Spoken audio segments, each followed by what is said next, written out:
What love is this? Now, I don't pick these titles or topics, so this was the one that was assigned to me. And it's a book I never wanted to write. I didn't really intend to write. I think it all started, more or less. I mean, I have friends, some of my best friends are Calvinists. We've had our discussions in years gone by. We've agreed to disagree and dropped it because neither one of us was convincing the other. But I think it was August, it'll be 2 years this coming August, that I did just a little Q&A. How many of you get the Berean Call, by the way? Oh, wow, quite a few. About 70%, I think, or more.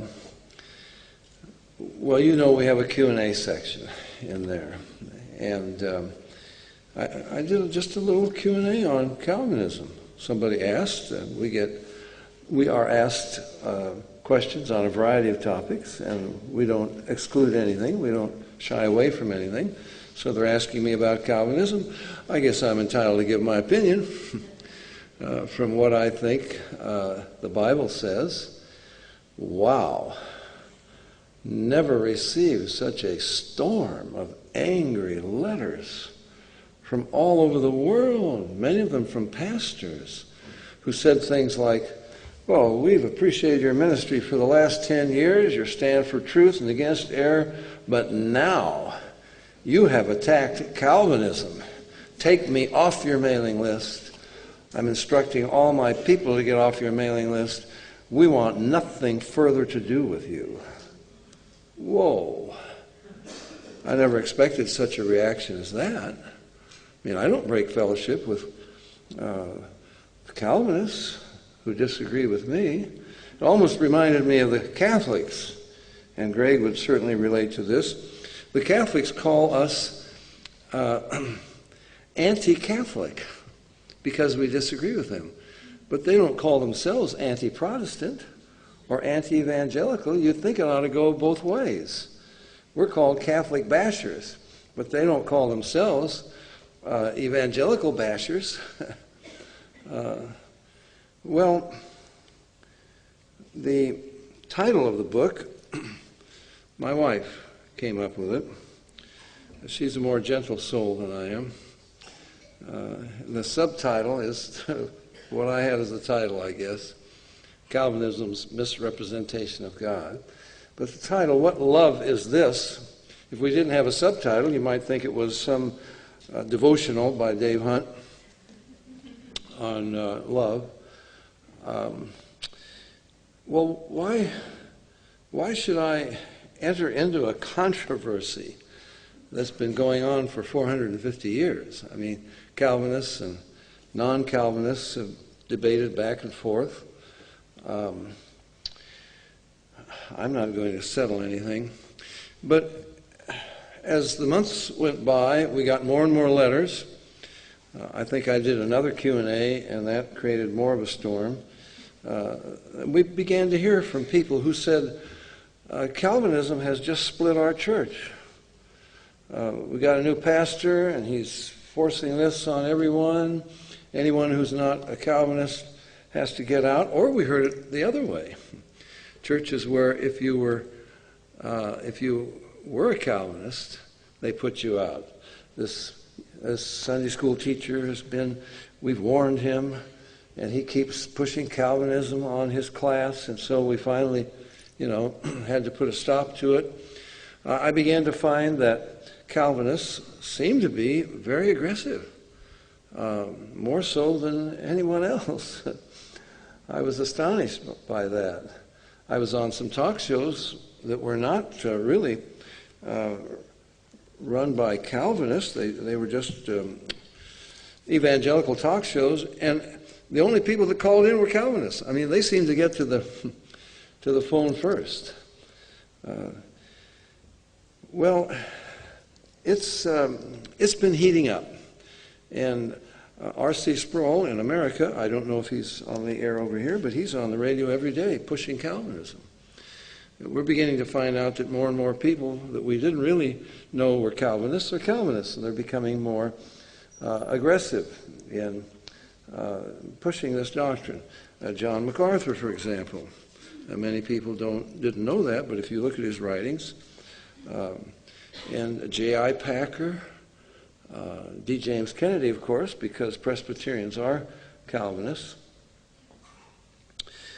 What began to concern us a bit are some of the claims. Now, let me just quote some of them. Calvinism, I'm quoting some Calvinists now, quote, Calvinism is pure biblical Christianity in its clearest and purest expression. Well, then if you're not a Calvinist, you're not a Christian, it seems to follow. John Piper, I imagine that name would be known at least to some of you, he writes, quote, the doctrines of grace, that is, total depravity, unconditional election, limited atonement, irresistible grace, perseverance of the saints, are the warp and woof of the biblical gospel cherished by so many saints for centuries.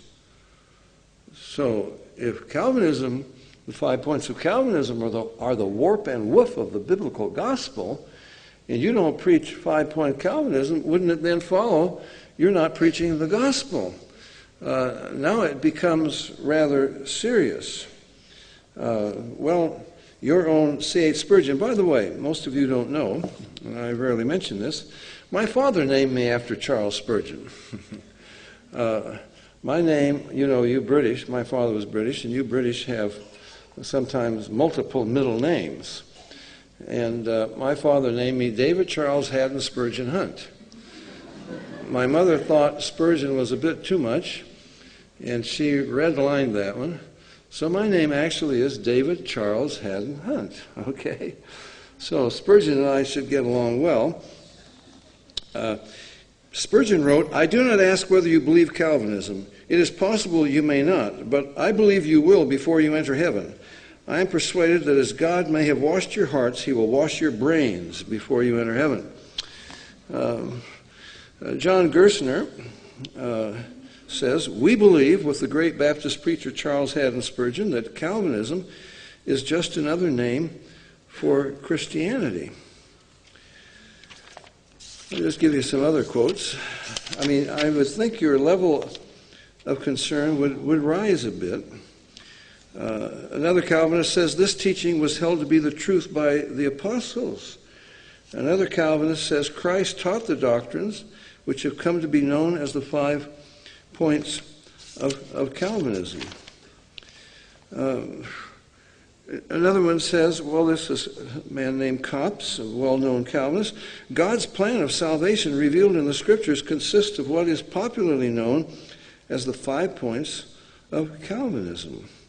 Lorraine Bettner, one of the great apologists against the Roman Catholic Church, says, quote, the great advantage of the Reformed faith is that in the framework of the 5 points of Calvinism, it sets forth clearly what the Bible teaches concerning the way of salvation. Another one says, quote, if you do not know the 5 points of Calvinism, you do not know the gospel, but some perversion of it. B.B. Warfield, one of the classics, says Calvinism is evangelicalism in its purest and only stable expression. Another one says Calvinism is the gospel, and to teach Calvinism is in fact to preach the gospel. Well, I would think some of you might be a bit concerned now that you haven't preached the gospel yet, if you haven't been preaching Calvinism. It's called Reformed theology. I get just a little bit upset about that. They've hijacked the Reformation. What do you mean Reformed theology? John Calvin was 8 years old when Martin Luther nailed his 95 Theses to the door of the Wittenberg Castle Chapel.